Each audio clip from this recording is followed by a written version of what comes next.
আমরা চ্যাটজিপিটি ব্যবহার করছি, এআই দিয়ে ইমেজ বানাচ্ছি, ভিডিও এডিট করছি, কিন্তু এই অদৃশ্য সফটওয়্যারের পেছনে কাজ করছে বিশাল সব ফিজিক্যাল স্ট্রাকচার, যাকে আমরা বলি এআই ডেটা সেন্টার।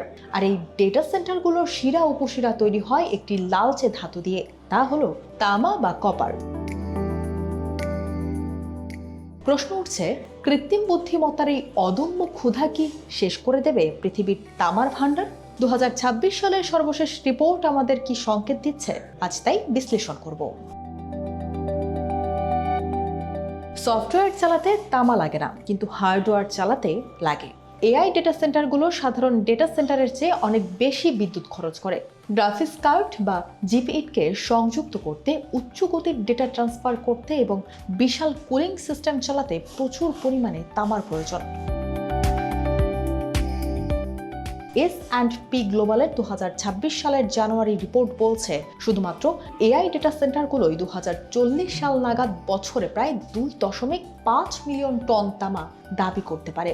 অর্থাৎ আপনার করা একটি এআই সার্চের পেছনেও কিন্তু তামার খনির অবদান আছে। USGS বলছে পৃথিবীতে 6 বিলিয়ন টনেরও বেশি তামা আছে। তাহলে সংকট কোথায়? সংকট হলো উত্তোলনের গতিতে। 2025 সালে তামার চাহিদা ছিল 28 মিলিয়ন টন, কিন্তু 2040 সালে এটি 42 মিলিয়ন টনে গিয়ে ঠেকবে। এই 50% চাহিদার বড় অংশই আসবে এআই, ইলেকট্রনিক গাড়ি এবং নবায়নযোগ্য জ্বালানি থেকে। সমস্যা হলো, চিলির মতো বড় খনিগুলোর উৎপাদন ক্ষমতা কমছে। একটি নতুন কপার মাইন বা খনি শুরু করতে 15 থেকে 25 বছর লাগে। এআই যত দ্রুত বাড়ছে, খনি থেকে তামা উত্তোলন তত দ্রুত বাড়ছে না। ফলে 2030-এর দশকে 10 মিলিয়ন টনের একটি বিশাল ঘাটতি দেখা দিতে পারে। এআই কি তাহলে থেমে যাবে? উত্তর হলো না।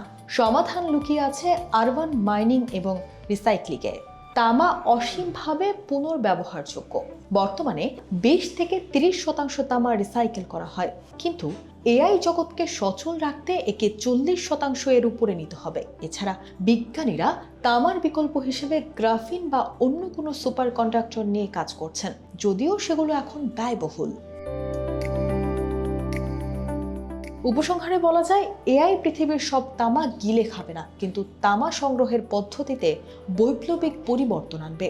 এআই বিপ্লব টিকিয়ে রাখতে হলে আমাদের খনি থেকে উত্তোলনের পাশাপাশি পুনর্ব্যবহার বা রিসাইক্লিংয়ে কোটি কোটি ডলার বিনিয়োগ করতে হবে। তামা ছাড়া কৃত্রিম বুদ্ধিমত্তা স্রেফ একটি অচল কল্পনা।